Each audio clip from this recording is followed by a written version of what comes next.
Retour sur le plateau de TV Finance, il est 9h02, on va prendre des nouvelles du CAC 40 et on retrouve notre expert pour Chronoca, Xavier Fenot. Bonjour Xavier. Bonjour Roselyne. Vous êtes associé chez Interactive Trading. Fin de trimestre concluante pour la côte parisienne qui a engrangé plus 3% sur cette période et 2,5% sur le mois écoulé. Le CAC 40 qui ne parvient toutefois pas à franchir le niveau clé des 8000 points. Oui, je dirais même c'est 7900 points. Alors, vous l'avez dit juste avant, bon, les États-Unis sont en mode shutdown. On voit très bien, vous l'avez dit aussi, les indices américains pour le moment n'ont pas peur de ça, tout simplement parce que déjà, c'est déjà arrivé. Et puis, on sait très bien que les deux camps n'assumeront pas un shutdown prolongé des États-Unis. Alors, il y a quand même quelques implications. C'est la publication de ce chiffre quand même très attendu vendredi, le NFP, le rapport mensuel de l'emploi aux États-Unis. Pourquoi c'est très important? Parce qu'on sait que les marchés ont beaucoup d'attentes vis-à-vis de baisse des taux de la Réserve fédérale américaine encore d'ici la fin de l'année, au moins deux, qui est attendu par le marché, au moins. En tout cas, on a aussi 9 membres du FOMC qui estiment qu'il y aura des baisses des taux d'ici la fin de l'année. Donc, beaucoup d'attentes vis-à-vis de ce chiffre de l'emploi qui n'est pas bon depuis 2 mois. Et peut-être qu'il serait finalement reporté. Mais on voit même d'ailleurs l'Europe. Alors voilà, le CAC, effectivement, bon, qui a peut-être bien performé sur le trimestre, mais ça fait quand même depuis le mois de mai que j'estime qu'il est en shutdown.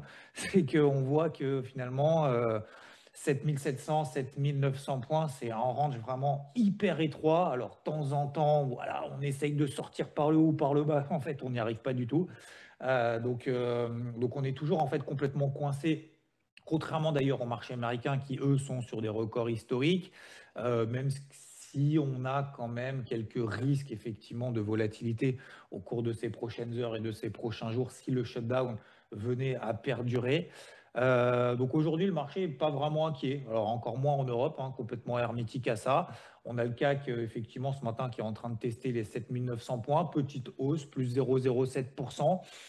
Donc moi, je continue toujours avec ce même plan, cette même stratégie finalement qui fonctionne depuis le mois de mai, c'est continuer à vendre cette zone des 7900 points. Ça fait, alors je les compte même plus, ça fait une dizaine de fois, si ce n'est plus, que le CAC échoue à passer ce rempart-là. De temps en temps, on essaye effectivement d'atteindre les 8000 points. C'est quand même relativement compliqué. L'Europe reste toujours quand même relativement faible par rapport aux États-Unis. On a surtout en fait les métaux précieux, hein, or, argent finalement, qui profitent de cette période un peu, on va dire, d'incertitude en tant que valeur refuge. Alors ça n'empêche pas, encore une fois, hein, on voit très bien les marchés américains qui sont sur des records historiques, les cours de l'or qui, eux, sont aussi sur des records historiques, donc l'un n'empêche pas l'autre. Mais voilà, alors sur le CAC, aujourd'hui, cette zone des 7900 points, moi je l'attends encore une fois au tournant pour pouvoir la vendre si on a des signaux baissiers. Alors des signaux baissiers, c'est quoi? C'est tout simplement d'attendre une réaction de marché sur des unités de temps courtes, donc sous les 7900 points. Je ne change pas de casquette, toujours casquette rouge proche de cette zone-là.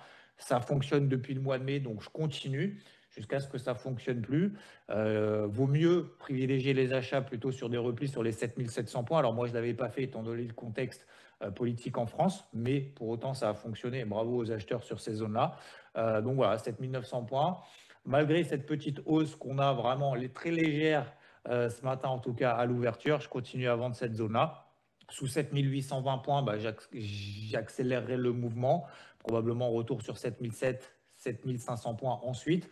Voilà, moi, je ne suis pas à l'aise d'être acheteur, en tout cas, sur des indices faibles comme le CAC, comme l'Europe d'ailleurs, on va dire plus largement sur ces niveaux-là. Je préfère travailler plutôt à la vente, mais encore une fois, il n'y a pas grand-chose à aller chercher, hein. Ça fait même d'ailleurs ce range est en train de se resserrer hein, depuis maintenant 15 jours, entre 7820 et 7900 points. Donc c'est vraiment très très court terme.